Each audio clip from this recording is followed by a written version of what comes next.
창세기 21장 1절에서 12절까지의 말씀을 창세기 21장 1절에서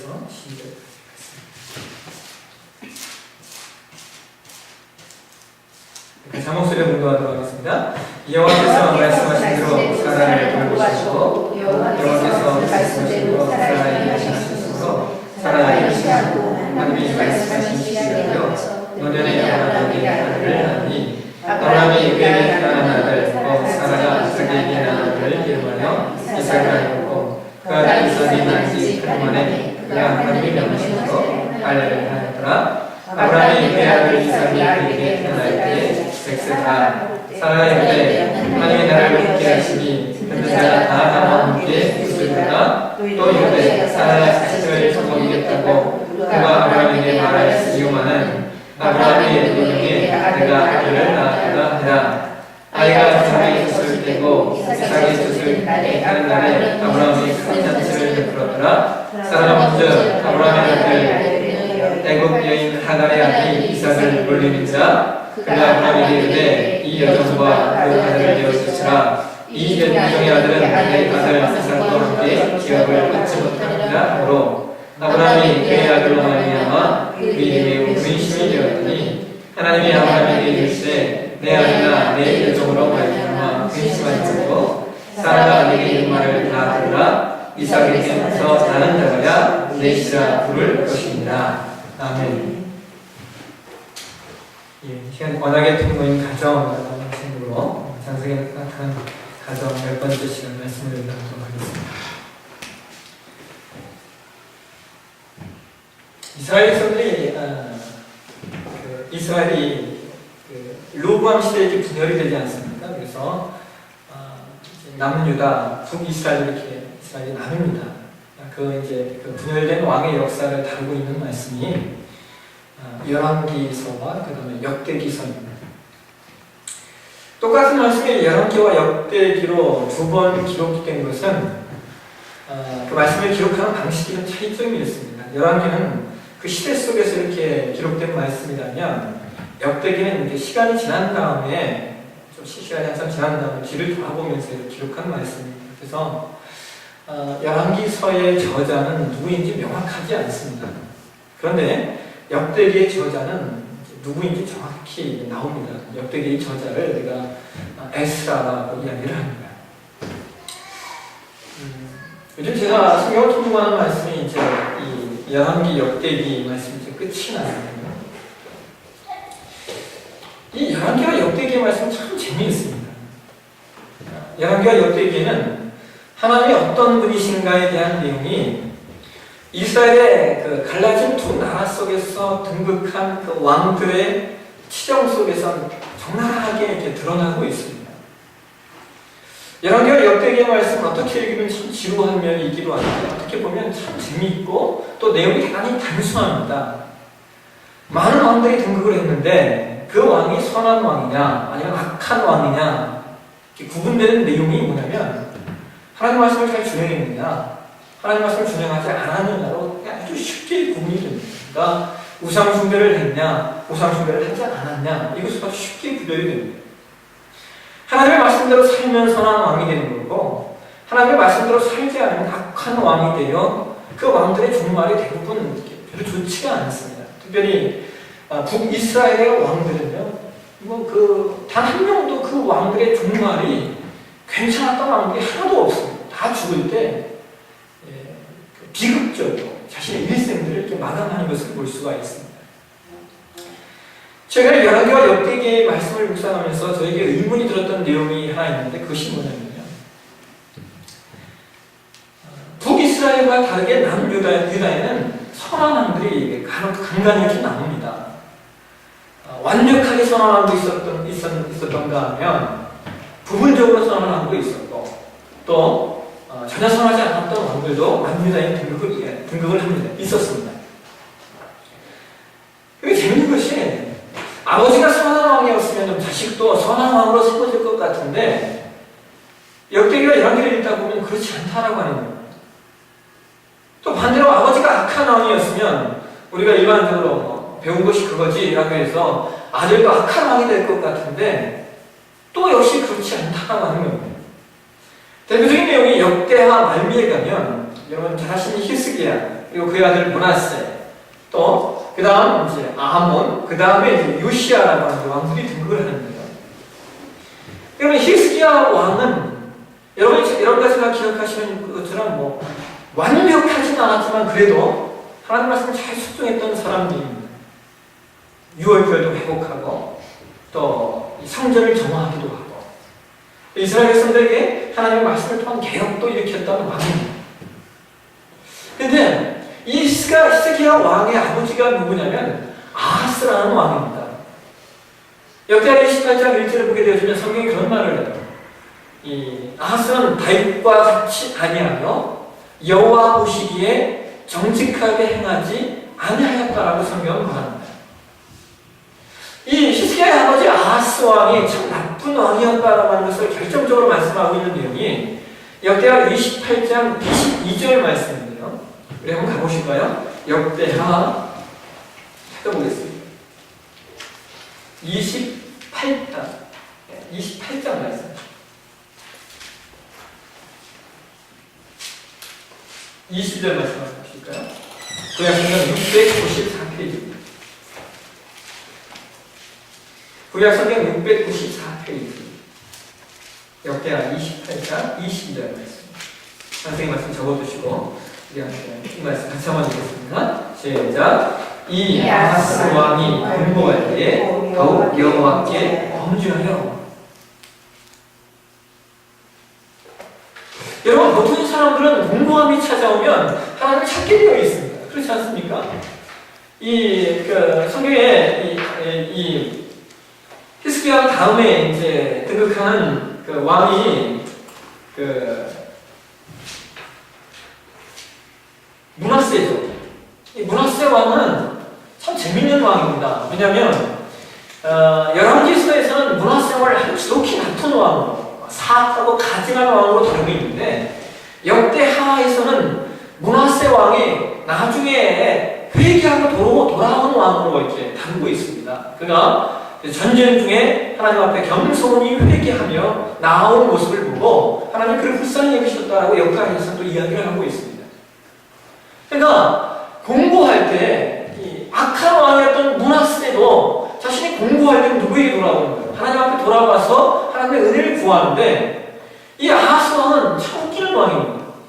이 전쟁으로 말미암아 이 공고할 때 아수르와의 전쟁으로 말미암아 공고할 상황, 위기의 상황 가운데도 성경이 뭐라고 얘기합니까? 아하스 왕이 공고할 때 더욱 여호와께 범죄하여라고 말하고 있습니다. 그러니까 그가 얼마나 악한 왕이었던가를 오늘 우리는 말씀을 통해 짐작해 볼 수 있습니다. 그런데 역대하 29장에 가시면 아하스의 아들 히스기야는 아하스와는 달랐습니다. 아까 말씀드렸듯이 성전을 정화했고요. 유대의 유월절의 절기를 회복시켰으며 하나님의 말씀을 통한 개혁을 단행했던 왕입니다. 그런데 히스기야가 죽고 그 다음에 또 누가 왕이 되냐면 므낫세가 왕이 됩니다. 근데 아까도 므낫세에서 말씀드렸듯이 열왕기하 21장에 보시게 되면 성경은 므낫세가 아주 가증하고 사악한 그 평생 그 손에 날마다 피가 있었다라고 성경이 말할 만큼 그를 아주 가증한 왕으로 성경은 기록하고 있습니다. 근데 재밌는 것은요, 므낫세의 아들이 누구냐면 아몬이라고 하는 왕입니다. 이 아몬은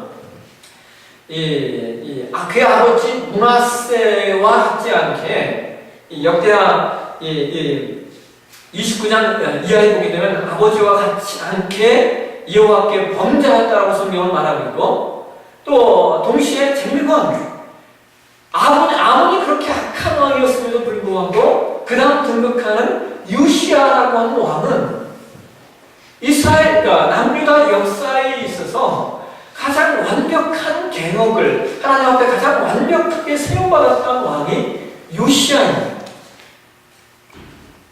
그러니까 여러분, 우리가 이 역대기의 말씀 속에서 특별히 남유다에 관한 말씀 속에서 보게 될 때 선대의 왕이 선한 아버지였다고 해서 다 아들이 선한 왕이 되었던 것도 아니고, 또 반면에 아버지가 악한 왕이었다고 해서 아들이 악한 왕이 되었던 것은 아니라는 겁니다.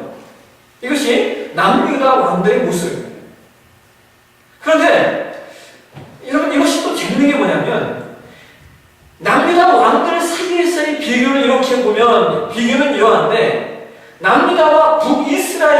비교해보면 또 다른 면이 있습니다. 왜냐하면 남유다에서는 그래도 선한 왕들이 간혹 나왔는데 북이스라엘에서는 단 한 명의 왕도 선한 왕이 나오지 않았다는 겁니다. 그러니까 모두 다 그 아버지의 그 아들인 겁니다. 그러니까 북이스라엘과 남유다의 비교에서는 적어도 좋은 아버지 밑에 좋은 아들이 나올 수 없고 나쁜 아버지 밑에 나쁜 아들이 그러니까 좋은 아버지 밑에 좋은 아들이 나올 수 있고 나쁜 아버지 밑에 나쁜 아들이 나올 수밖에 없다라고 하는 것을 우리는 북이스라엘의 왕들의 모습에서 발견할 수가 있습니다. 이것은 정형화된 내용이 없는 것 같습니다. 근데 이유가 있습니다. 보시면요. 오늘 여러분과 제가 공독한 말씀에 보시면 아브라함이 이삭을 낳지 않습니까? 그러니까 아브라함이 이삭을 몇 세에 낳았습니까?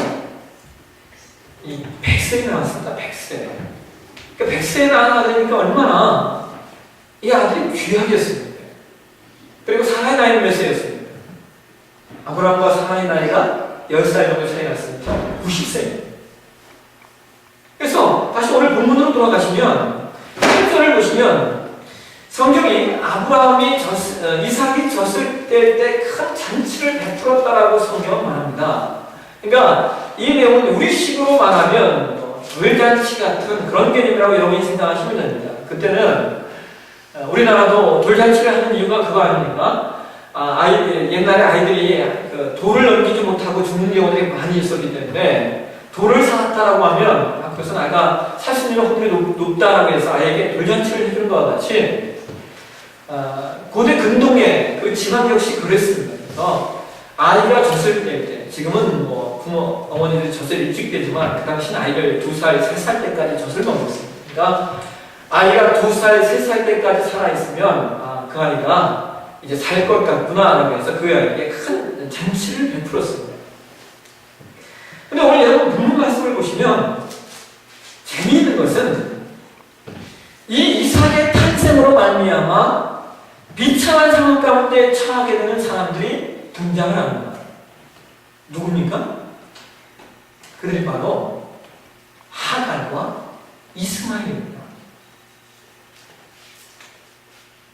아브라함의 여종이었던 하갈을 사라가 자신은 아기를 못 낳을 것 같으니까 자식이 필요하지 않겠습니까? 라고 해서 자신의 여종을 아브라함에게 첩으로 줍니다. 그래서 아브라함이 하갈을 첩으로 받아들이고 그 속에서 낳은 아들이 누구냐면 이스마엘입니다.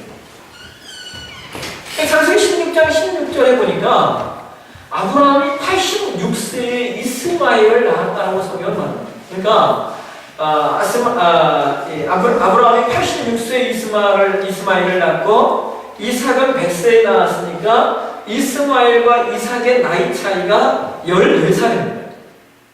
그러니까 이렇게 나이 차이가 많은 이복 형제이다 보니까 오늘 여러분 20장 말씀에 21장 말씀에 보시게 되어지면 9절 말씀을 보실까요? 사라가 본즉 아브라함의 아들 애굽 여인의 하갈의 아들이 이삭을 놀림이라 라고 성경은 말합니다. 그러니까 나이가 한 14살 정도 차이 나다 보니까 이스마엘이 볼 때 이삭은 한 애기잖아요, 애기. 그러니까 이스마엘이 이삭을 갖고 장난치고 놀고 괴롭히고 하는 겁니다. 이것을 본 사라가 또 10절을 보시면 하갈과 이스마엘의 관계를 정리할 것을 이제 아브라함에게 요청하고 있습니다. 근데 여러분 사실 그 당시 문화에 의하면은 이 사라의 요구는 아브라함에게서 쉬운 내용이 아니었습니다. 왜냐하면 당시 고대 근동의 지방의 풍습은 아무리 몸종이라고 해도 주인에게서 자식을 낳은 여종을 함부로 추방하지 못하는 풍습들을 갖고 있었습니다. 또 여러분 이러한 풍습도 있지만 더더군다나 여러분 한번 생각해 보십시오. 우리 식으로 이야기하면 하갈은 첩이고 이스마엘은 서자인 겁니다. 그러니까 뭐 지금의 문화에서는 이제 우리 문화가 첩 문화가 없어졌으니까 그렇지만 옛날에 우리 문화를 보게 되면 어쨌든 첩도 아내는 아내인 겁니다. 서자도 아들은 아들인 겁니다. 그래서 본문을 보시면 11장 11절에 아브라함이 이 일로 말미암아 크게 근심했다라고 성경은 말하고 있는 겁니다.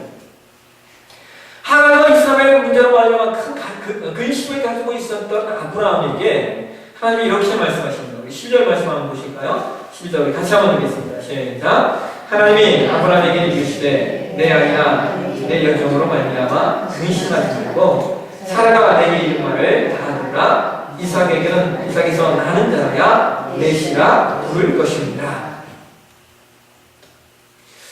여러분, 하나님께서 아브라함에게 언약하신 그 언약의 내용이 무엇인지 기억을 하십니까? 창세기 12장 2절을 보시면 하나님 아브라함에게 이렇게 언약을 맺으십니다. 내가 너로 큰 민족을 이루고 내게 복을 주어 내 이름을 창대하게 하니 너는 복이 될지라. 개역 한글판 성경에서는 너는 복의 근원이 될지라 라고 성경이 말합니다. 그런데 여러분 한번 생각해 보십시오. 큰 민족을 이루는 데에는 아들이 한 명 있는 것이 좋습니까? 아니면 아들이 두 명 있는 것이 좋겠습니까? 우리가 단순하게 생각하면 큰 민족을 빨리 이루는 길은 아들이 두 명 있는 것이 훨씬 빠르고 더 효과적입니다. 더 재밌는 것은 창세기 21장 13절을 보시면 하나님께서 하갈과 이스마엘을 아브라함의 가문에서 쫓아내게 하시면서 그들을 말미암아 또 큰 민족을 이루게 하시겠다라고 약속하신다라고 하는 겁니다. 여러분, 창세기 25장 12절 이하에 보시면은 이스마엘의 후손에 관한 족보들이 기록되어 있는데요. 이스마엘의 아들들이 야곱의 후손처럼 그들도 12지도자, 그러니까 12방백을 이루는 것을 볼 수가 있습니다. 여러분 한번 생각해 보십시오. 어차피 이스마엘의 후손들을 큰 민족으로 이루실 거라면 그들을 그냥 아브라함의 후손으로 두었다면 얼마나 빨리 하나님께서 아브라함과 맺은 언약이 빨리 이루어졌겠습니까? 그러나 그렇지 않다는 겁니다. 이스마엘의 후손들이 큰 민족이 되기는 되지만 그들은 하나님의 언약 백성이 아니라는 겁니다. 그러니까 하나님의 언약 백성은 여러분 따로 있다라고 하는 거예요. 철저한 분리입니다. 여러분 이 내용을 우리가 잘 보셔야 될 게 뭐냐면 바로 이 말씀이 무엇과 연관이 되냐면 구원과 연관이 되는 겁니다. 세상에 많은 사람이 있지만 다 하나님을 믿는 사람이 아니라고 하는 거예요.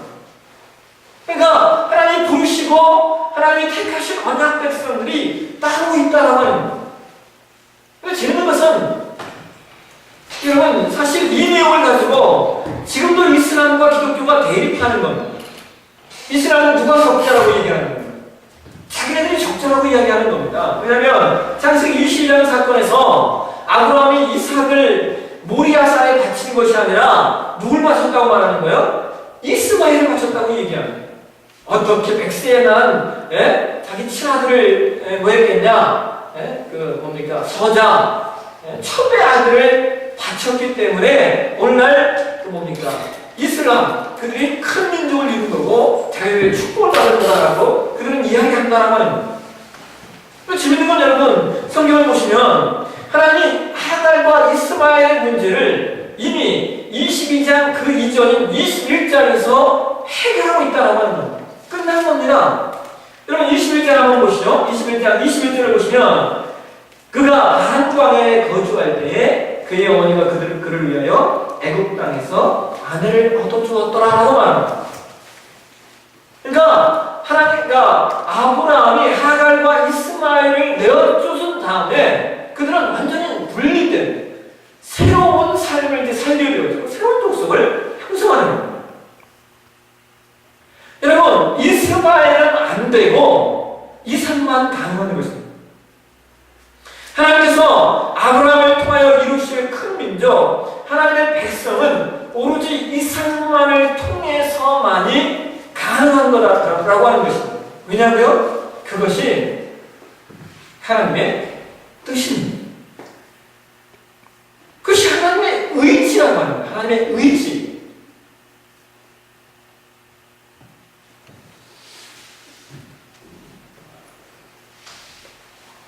이삭은 되고 이스마엘은 안 되는 이유입니다. 하나님이 그것을 그렇게 작정하셨기 때문이라고 하는 겁니다. 그분의 의지를 우리가 왜 그렇게 하셨습니까? 하고 말하면 그것만큼 미련한 것이 없습니다.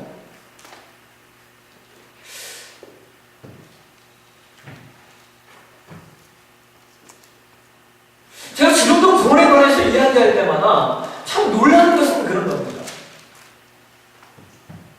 사람들이 교회에 나와서 예배하고 하나님을 믿고 섬겨하고 있는데 얼마나 많은 성도들이 구원에 관한 확신이 없는지 몰라요.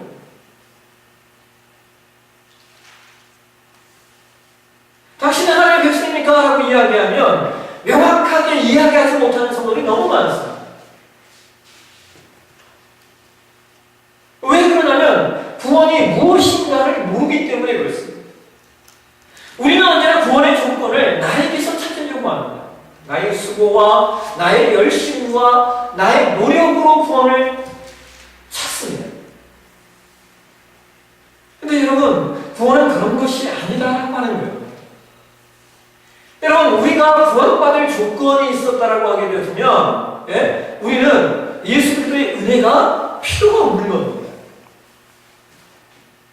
우리 스스로 구원받을 만한 능력이 있었다라고 하게 되어지면 예수님의 은혜가 예수님 십자가에 죽으셔야 될 이유가 없다라고 하는 겁니다.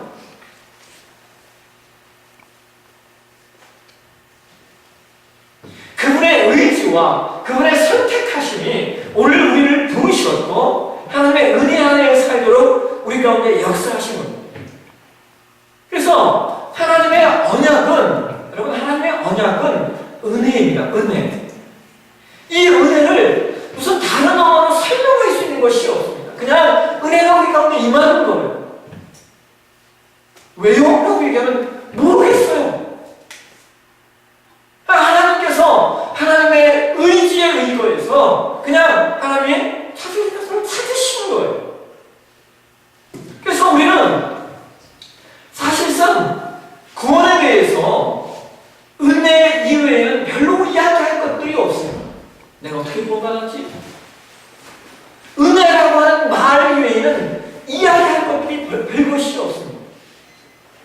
그러나 반면에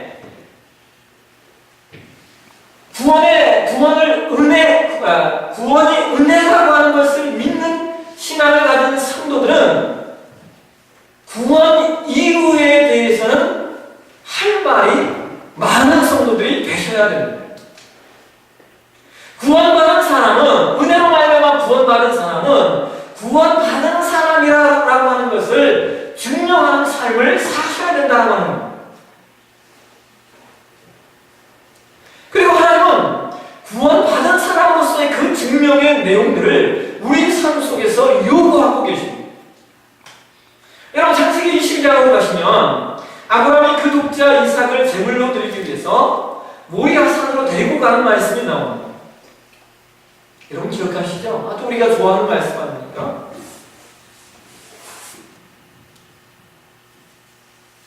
저와 여러분이 기억하시다시피 아브라함은 이 하나님의 테스트를 잘 넘어섭니다. 하나님께서 얼마나 기쁘셨던지 창세기 22장 12절에 성경이 이렇게 말하고 있습니다. 사자가 이르시되 그 아이에게 손을 대지 말라. 그에게 아무 일도 하지 말라. 내가 내 아들 내 독자까지도 내게 아끼지 아니하였으니 내가 이제야 네가 아브라함 내가 하나님 나를 경유하는 줄을 아노라 라고 성경이 말하고 있습니다. 근데 여러분, 저는 이 22장 말씀을 묵상할 때마다 아브라함이 어떻게 그 위치에 섰냐라고 하는 거예요. 아브라함이 어떻게 자신의 독자 아들을 제물로 드릴 수 있는 그 믿음의 위치에 세워졌느냐? 여러분, 저는 이것이 가능했던 이유가 바로 21장이 있었기 때문이라고 저는 믿습니다. 왜 이런 왠지 아십니까? 아브라함은 이미 21장에서 자신의 초이긴 하지만 어쨌든 자신의 아내와 자신의 아들을 하나님의 말씀에 순종하여 그들을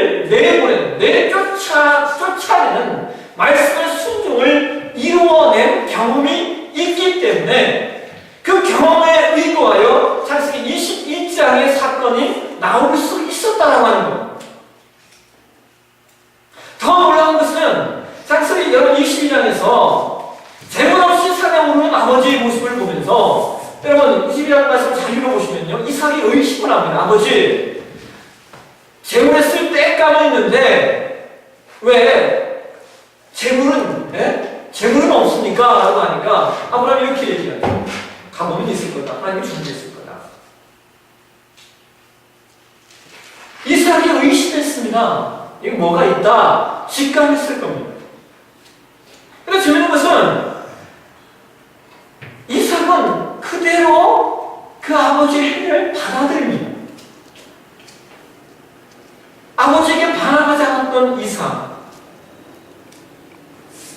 아버지가 자기를 죽이려고 하는 그 모습 속에서 그것을 그대로 받아들이는 이삭의 모습.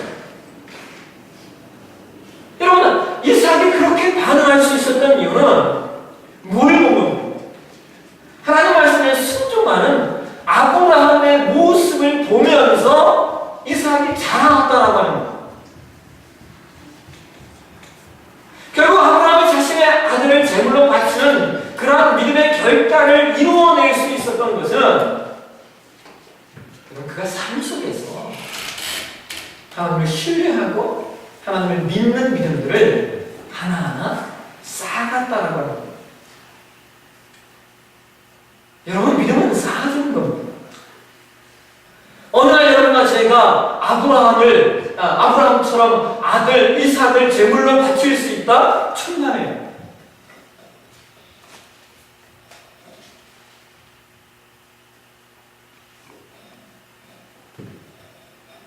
우리의 신앙을 쌓아가는 연습들을 하셔야 됩니다.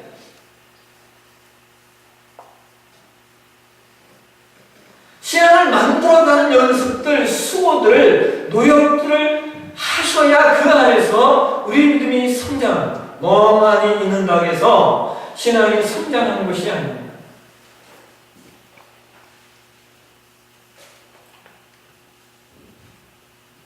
아브라함은 자신의 삶 속에서 하나님의 말씀을 하나하나 준행하고 하나님의 법도를 하나하나 실천해 가는 그 과정 속에서 급기야 22장에 자기의 아들을 제물로 드릴 수 있는 그 믿음의 위치에 서게 되는 것입니다. 사랑하시는 여러분, 그 아브라함의 모습을 보고 역시 이삭도 신앙이 무엇인가를 쌓아가는 거예요. 하나님을 믿는 것이 무엇인가? 하나님께 순종하는 것이 무엇인가? 하나님을 따르는 것이 무엇인가를 이삭도 아버지 아브라함의 모습을 보면서 배워가고 체득해가는 것입니다. 사랑하시는 오늘 저와 여러분의 가정이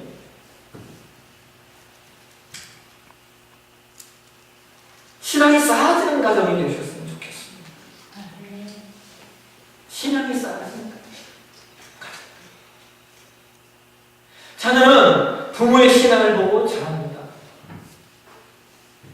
부모가 하나님 앞에 어떻게 반응하는가, 부모가 하나님 앞에 어떻게 순종하는가, 부모가 어떻게 하나님의 말씀을 지켜가는가를 보면서 자랍니다. 가정 안에서 하나님의 언약 백성으로서의 삶을 보여주십시오. 제가 여러분들 그 여호와의 증인 참 그들을 보면서 참 놀라운 것이 있습니다. 뭐냐면 그들의 신념이 총을 들지 않겠다라고 하는 그 신념을 가지고 지켜내다가 여러분 감옥에 갑니다. 여러분 이게 이해가 되십니까? 여러분 자식이 감옥에 가는 것을 기뻐할 부모가 어디 있겠습니까? 근데 여호와 증인 신앙을 하시는 분들은요, 기꺼이 자식을 감옥에 보냅니다. 오히려 집총검을 거부하지 못하는 자식을 부끄러워하고 그게 그들의 신앙이고 그들의 신념입니다. 기꺼이 자식들이 그렇게 그들의 신앙을 지켜갈 수 있는 이유가 뭐냐? 그들의 부모에게서 그 신앙을 지켜가는 믿음의 모습을 보았기 때문입니다. 여러분, 잘못된 신념과 신앙을 가진 이들도 하물며 그렇게 그 가정의 신앙을 세워가는데 오늘 기독교 신앙, 우주 만물을 형성하시고 우주 만물을 운행하신 그 하나님을 믿는 저와 여러분의 신앙이 어떠해야 하는가? 여러분, 우리는 고민하지 않을 수 없습니다. 오늘 저와 여러분이 우리의 신앙을 가정 안에서 하나하나 쌓아가시고 하나하나 만들어 가심으로 말미암아 창세기 22장의 아브라함이 이삭을 제물로 바칠 수 있는 그 믿음의 위치까지 이르는 것처럼 저와 여러분의 가정, 저와 여러분의 믿음도 그 위치에 올라설 수 있는 그러한 믿음으로 세워지시길 주의 이름으로 축원합니다. 기도하겠습니다.